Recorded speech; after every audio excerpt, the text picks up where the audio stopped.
Welcome to the Deep Dive, your express route to being truly well-informed. Today, we're jumping straight into La Liga, specifically that really interesting weekend back in mid-September, the 12th to the 15th. Yeah, a weekend of contrasts, you could say. Lots happened. Exactly. Forget just the scores. Our mission here is to dig into what that weekend really told us.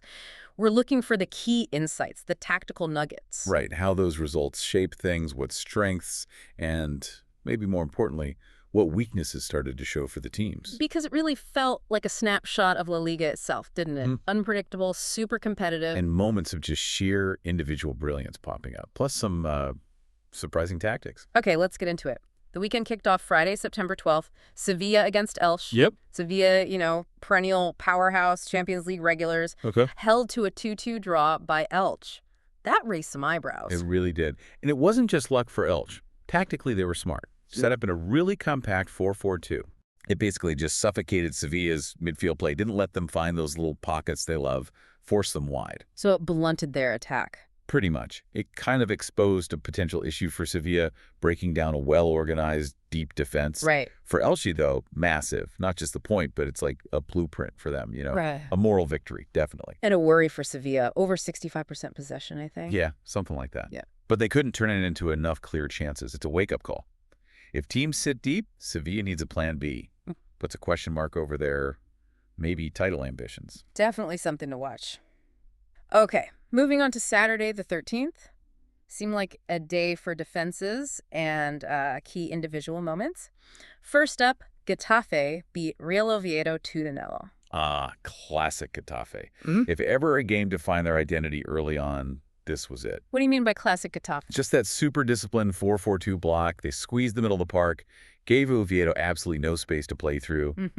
Oviedo ended up hitting hopeful long balls, which Getafe center backs just ate up all day. And then hit them on the break. Exactly. Quick transitions, get the ball wide, clinical finish. It's how they operate. They'll grind out results like this all season, you feel. A tough lesson for Oviedo then, adapting to that level of defensive organization. For sure.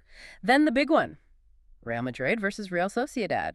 Close game, 2-1 to Madrid. Yeah, really tense. Could have gone either way at times.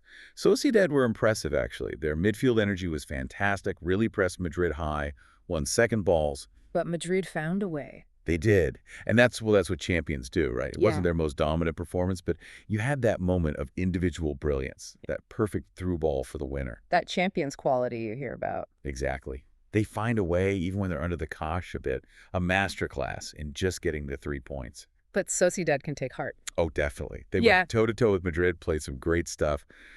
That belief, knowing they can compete at that level, that's huge for them going forward. Okay, next, the Basque Derby. Athletic Bilbao versus Alaves, always feisty. Alaves nicked it 1-0. Yep, classic derby feel, physical, intense. Alaves won it through, well, tactical discipline again, and being clinical. How so? Their defensive shape was really narrow. It kind of funneled Bilbao's attacks into crowded areas, made them predictable. Bilbao usually relies on width, but Alaves shut that down. And then they just needed one chance. Pretty much. One sharp counterattack, an opportunistic finish, and that was that. Disciplined execution won the day over, maybe Bilbao's slightly frustrated flair. Interesting. And Saturday wrapped up with Atletico Madrid against Villarreal, a 2-0 win for Atleti. Now, this felt like a statement, a real we're here moment from Atletico. Simeone ball in full effect. Absolutely. That signature defensive solidity, They started in a kind of 5-3-2 in defending. Right. Absorbed Villarreal's possession, which Villarreal loved, but then, boom, transitioned instantly into like a 3-5-2 on the break. Exploiting the space Villarreal's fullbacks leave. Precisely. Both goals came from those quick turnovers. It was efficient, ruthless. Classic Simeone principles. Cemented their status as genuine title contenders. Okay, so quite a Saturday. Let's move to Sunday, September 14th. More drama, starting with a couple of draws. Yeah, two really entertaining ones, actually. Celta Vigo drew 1-1 with Girona, and Levante versus Real Betis finished 2-2. Good games for the neutral, I guess. Definitely. You could call them a celebration of attacking football, maybe. Celta's flair against Girona's stubbornness and counter-threat made for a really open game. Both defenses may be a bit stretched. Yeah, they bent, but didn't quite break fully. And Levante Betis was just chaotic fun. End-to-end, lots of attacking intent, but also some pretty obvious defensive mistakes leading to goals. So fair results in the end. Probably. Yeah. Reflected the balance or maybe the imbalance towards attack over defense in those particular games. Right. Then Osasuna got a solid win, 2-0 against Rayo Vallecano. This felt more controlled. Osasuna were really impressive in their efficiency. They didn't need loads of the ball. No. But their passing was very direct, very vertical, especially from their deeper midfielders, breaking Rayo's lines. And crucially, they took their chances. Clinical finishing combined with a solid defensive shift. Sounds like a team gaining confidence. Yeah, you can see it.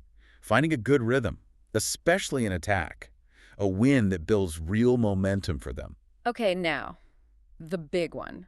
The result that everyone was talking about from that weekend. Barcelona hammering Valencia 6-0. Oh, yeah. That was, wow. More than just a win, wasn't it? Felt like a statement, right? A massive statement. A psychological blow to the rest of the league, almost. Barca were just ruthless. How did they do it tactically? Their 4-3-3 was so fluid. The movement, the rotations between their front three, Valencia's defense just couldn't cope. They were completely pulled apart. And the intensity? Relentless. The speed of the ball movement was incredible. And their high press. It just choked Valencia. Didn't let them breathe or build anything from the back. It was an announcement. Barca are back. And they looked scary. Do you think a result like that actually changes how other teams view them? Makes them more fearful? 100%. For Barca, it's a massive confidence boost, confirms their approach. For Valencia, it's catastrophic. How so? It wasn't just losing heavily. It exposed really deep issues. A fragile defense, yes, but also a midfield that got bypassed way too easily. And maybe you worry about the mentality, the leadership, when things go that badly wrong. A humbling moment, for sure. Needs a big response from them. A huge response. Or their season could unravel pretty quickly based on that showing. And finally, the weekend wrapped up on Monday the 15th. Espanyol beat Mallorca 3-2. Yeah, a thrilling end of the weekend. Perfect summary almost. In what way? It wasn't necessarily a tactical masterclass like maybe the Atleti or Barca games. It was just pure drama. A battle of wills. Back and forth. Exactly. Espanyol went behind twice, I think. But they just showed incredible fight, amazing resilience. The crowd played a huge part, and they got that dramatic late winner. Real spirit. Totally. It just captured that raw emotion, that unpredictability that makes La Liga so compelling week in, week out. Okay, so let's pull back a bit. We've gone through the games, the key moments. If we connect the dots from this whole weekend, what are the bigger picture takeaways? What echoes from week 4 might we hear later in the season? Well, one thing that really struck me was this kind of tactical tug-of-war emerging.